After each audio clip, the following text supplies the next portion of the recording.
Hey Bulldogs, let's see what's happening this week on CoBlue News. Andrew talks about the Holbrook Town elections, Artist of the Month makes a return with Natalie, and Matt gets students' opinions on the Synchronous Learning schedule. Now please stand for the Pledge of Allegiance and a moment of silence. I pledge allegiance to the flag of the United States of America, and to the republic for which it stands, one nation, under God, indivisible, with liberty and justice for all. Please remain standing for a moment of silence. Thank you. Hey Bulldogs, welcome back to CoBlue News Season 3. I'm Andrew Larossi here with George Starr, freezing cold and 6 feet apart.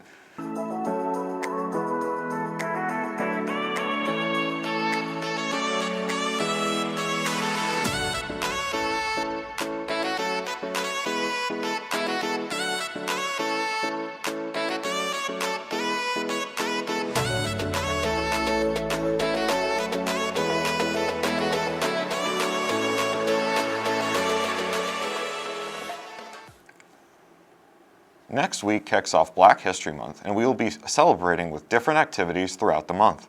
On Monday, February 1st and Tuesday, February 2nd, we're all black to show that in our community, black students matter. On Thursday, February 4th and Friday the 5th, wear clothes that show off your own culture, and if you'd like, style your hair in a way that shows off your culture too. Town elections are coming up in April, and a spot on the Board of Health is opening up as well. I have more on the story. Holbrook Town elections are right around the corner. Although usually overlooked, local town elections are crucial to deciding the direction and future of the town. One of the most important boards as of late has been the Board of Health. As COVID-19 spreads throughout the state, the Holbrook Board of Health is tasked with promoting policies that would help mitigate and isolate the virus. Outgoing board member Catherine Goldrick has been hard at work since the virus was first detected back in March of 2020. Being a small town is tremendously difficult. We don't have the resources, not only in staff, but in finances, or just people. We need physical bodies to do a lot of different things, and we don't often have that. So what we have done well, and our health agent has been a tremendous help with this, is we have really coordinated efforts with 2 other towns.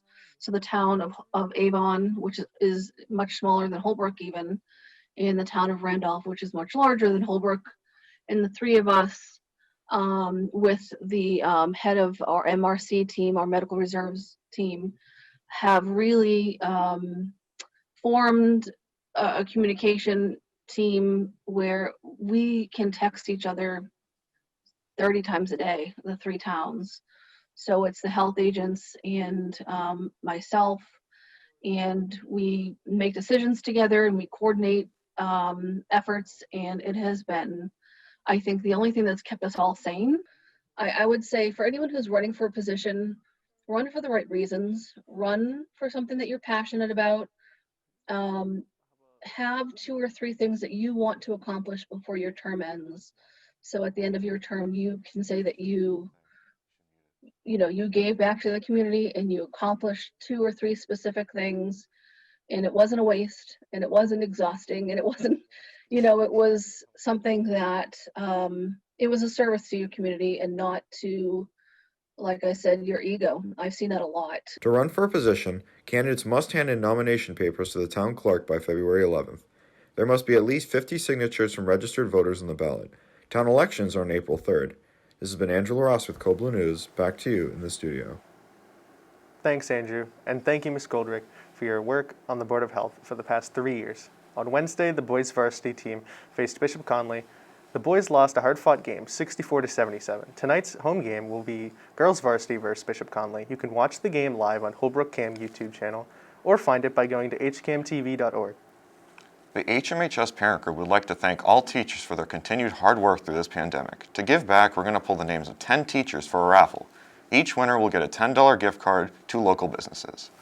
And I'm going to pull 5 of them, and George is going to pull 5, so. It's a good day for me, but a better day for the teachers. First one is Mr. O'Toole. Second one is Mr. Gifford. Third one is Miss Golden. So many names in here. Fourth one is Mr. Galvin. And fifth one for me is Miss Wilson. You can pull 5. I hope I pull Miss A. Okay, we got Miss Monroe,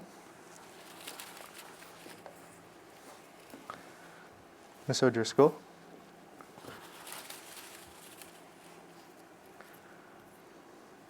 Mr. Beiersdorfer, Mr. B. I'm sure he's very happy about that right now. Yeah, he's jumping in his seat. And we got Miss Welch. Wait, I need one more. Can't count today either. And Michael Walsh, the legend. Okay, All right. those are the 5. Those are the 10. Congrats to those that were pulled. If you want to pick them up, see Mr. Gorman. Now, a quick reminder about another contest. We're still looking for more submissions of Bernie at HMHS. Submit them on any social media and tag CodeBlue HMHS, or just email the pictures to CodeBlue at codeblueholbrook.k12.ma.us. The winner will receive a Pazings gift card. Now, let's go to another Artist of the Month, this time featuring CoBlue's very own Natalie Holbrook. I'm Natalie. I started doing art probably about a year ago when I started really getting into it. But I've always been pretty interested in art and always been pretty creative, I guess. I think art helps me to be a more patient person because I get really frustrated if something doesn't go my way or if an art piece isn't turning out like I want it to. So it really helps me with that, and also to just be more productive with like time and stuff. I don't really have a favorite medium or anything. I'm pretty much like exploring all different kinds right now. I wouldn't really say that I have a style. A lot of artists have a hard time trying to find their style, and I don't really think I've found mine yet. Hopefully, I plan on doing something art related in a future career. I want to go to art school next year for college. So right now I'm just working on my portfolio and everything. If someone is interested in art and they didn't know where to begin, I would tell them to just begin with like a sketchbook. It sounds kind of cheesy, but practice every day. It gets a whole lot better. I started off, like I said, like a year ago with very little skill at all.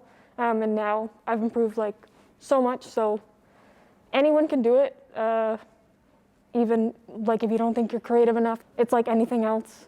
If you practice enough, you get better. Thanks, Natalie. And just to clarify, Miss Monroe, the guidance counselor, won that raffle. Last week, we pulled the captains for Senior CoBlue Feud. The dates for CoBlue Feud are hopefully now set in stone. Monday, March 1st will be day 1, where the 2 Cohort A teams will face off. On Tuesday, March 2nd, the 2 Cohort B teams will face each other. 1 week later, on Monday, March 8th, the 2 losing teams from both cohorts will face in a 3rd place round. Imagine coming in last. That's literally embarrassing. The final round will be on March 9th, which will be the winners of both cohorts.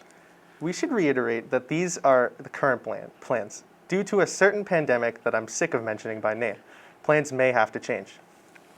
Switching gears, we would like to say congratulations to Dear Patel and Gabby McPherson.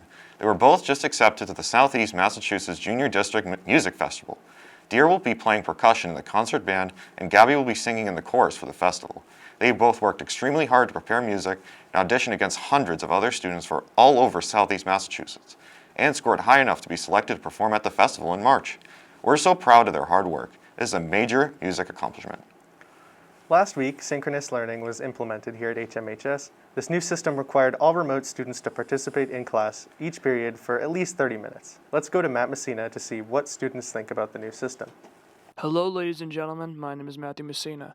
Last week, I made a segment about synchronous learning. However, you may not have seen it because it only went up on Instagram and our website. Anywho, that was just a segment about what synchronous learning is. Students have been synchronous learning for about a week and a half now, so what do they think? My initial reaction was like, oh, no, we're gonna have classes and everything. It's gonna be weird.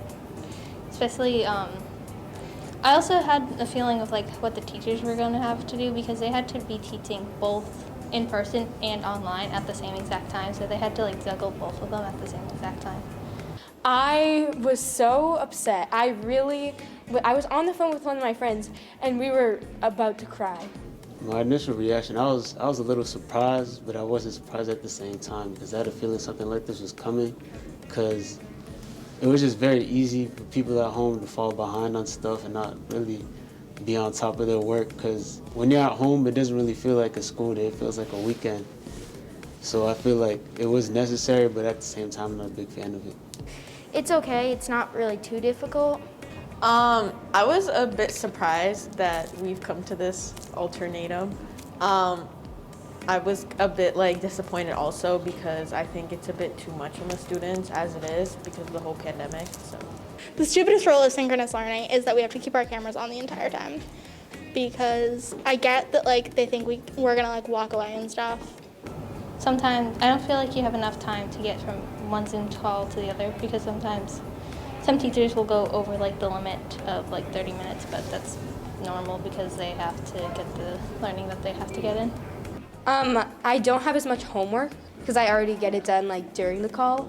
I don't really know what the most beneficial part of it is. It's just probably seeing the other class, the other half of it.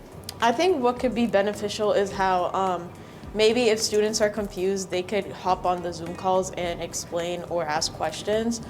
They could definitely get help through there other than through emailing. I think it's really helpful that I'm on the same page as all my friends, so I can ask for help or I can help them.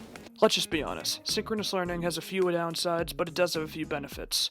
But I think we can all agree on one thing. You really should go to the Zoom meetings. A lot of y'all are tanking your grades. This is Matthew Messina. Back to you in the studio. Thanks, Matt. On February 9th, the GSA Club will be holding a virtual meeting for any middle schooler that is interested in getting involved. Please contact Miss A if you have any questions. With that wraps up this week's show. I'm Andrew LaRossi. And I'm George Starr. See you next Friday.